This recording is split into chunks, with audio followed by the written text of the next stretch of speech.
Более 20 вопросов было включено в повестку дня заседания сессии парламента 26 декабря. Депутаты начали работу с рассмотрения представленных на утверждение кандидатур. Так, на должность председателя правления Национального банка главой государства была предложена кандидатура Беслана Барателия. Беслан Владиславович по уровню образования, квалификации, деловым качествам соответствует тем требованиям, которые предъявляет закон о Национальном банке для кандидатуры руководителя данного учреждения.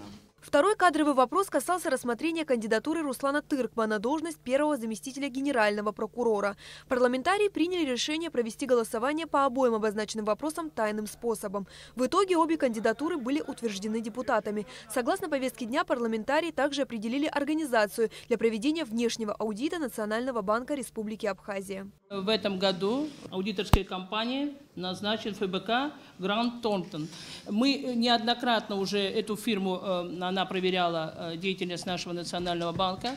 Мы опять решили выбрать эту фирму по одной простой причине, что оплата услуг у них такая, на наш взгляд, была более-менее оптимальна. Основные направления единой государственной денежно-кредитной политики на 2020 год на сессии озвучил Беслан Барателия. Он отметил, что большое внимание планируется уделить развитию национальной платежной системы АПРА, расширению географии приема карт. Начата работа по интернет-эквайрингу карт АПРА, что позволит держателям карт АПРА осуществлять покупки через интернет. Следующая задача у нас будет это продолжение сотрудничества с системой денежных переводов «Контакт». Дальше будет развиваться работа с следующего года по организации мобильного приложения для клиентов. Это очень востребованная услуга, с тем, чтобы наши граждане могли пользоваться новыми технологиями, новыми качественными сервисами.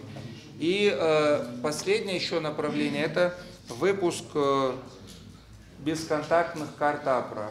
Народные избранники определили суммы средств на содержание контрольной палаты Республики Абхазия и аппарата уполномоченного по правам человека. Следующий вопрос, а именно проект закона о республиканском бюджете на 2020 год, на рассмотрение коллег представила председатель парламентского комитета по бюджету, кредитным организациям, налогам и финансам. Наталья Смыр представила проект закона с внесенными в него поправками. На основании заключения контрольной палаты, и самое интересное, друзья, впервые представленного экспертного заключения Абхазского госуниверситета, комитет предлагает по доходам увеличить в общей сумме 72 миллиона рублей, а именно ввозной НДС увеличить на 7 миллионов 700.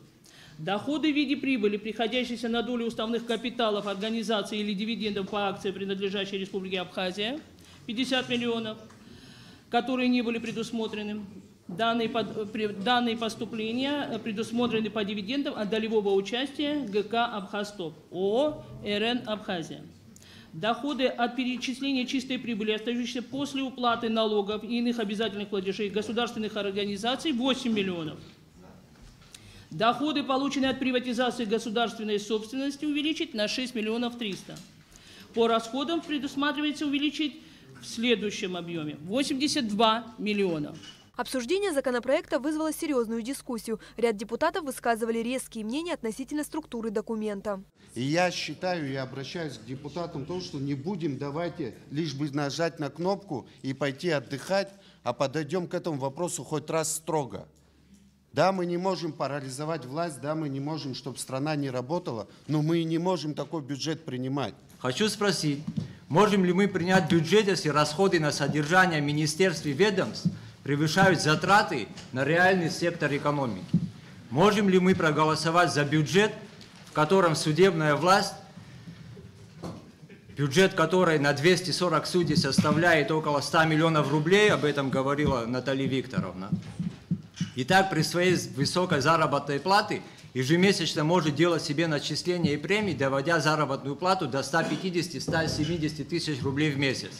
В то время как КРУ Минфина уже полгода не пускают в Верховный суд для проверки ее финансовой деятельности. Это вообще нонсенс. Можем ли мы принять бюджет, если Кабинет министров закладывает более 15 миллионов рублей на закуп автомобилей, в то время как в некоторых школах мы не можем обогреть класс, и дети ходят в санузел на улицу?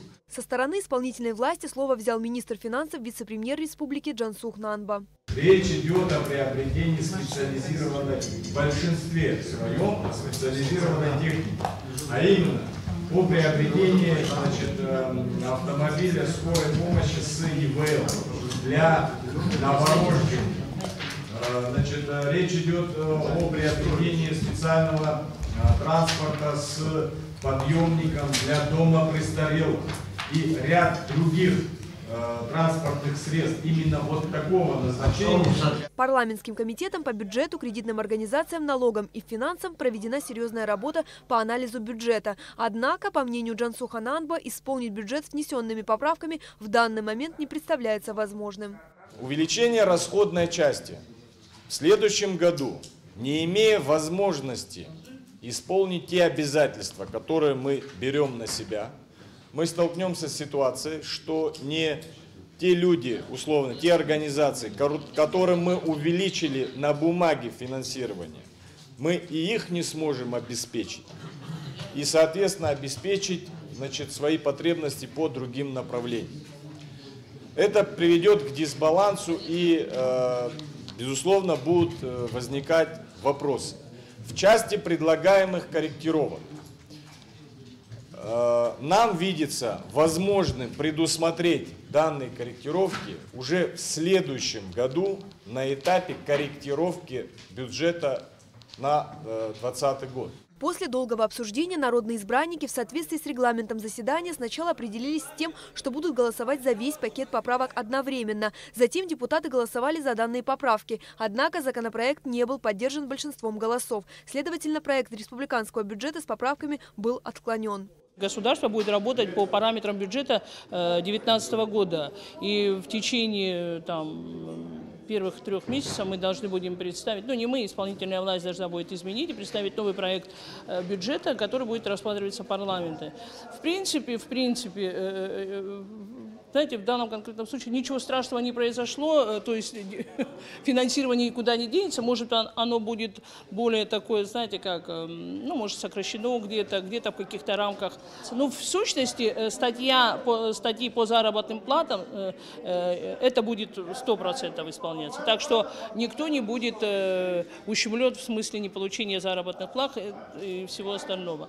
Рассмотрение бюджетов государственных фондов также было отложено до следующего заседания. В завершении встречи парламентарии приняли постановление об отсрочке до 1 апреля 2020 года вопрос организации автоматизированной судебно-информационной системы.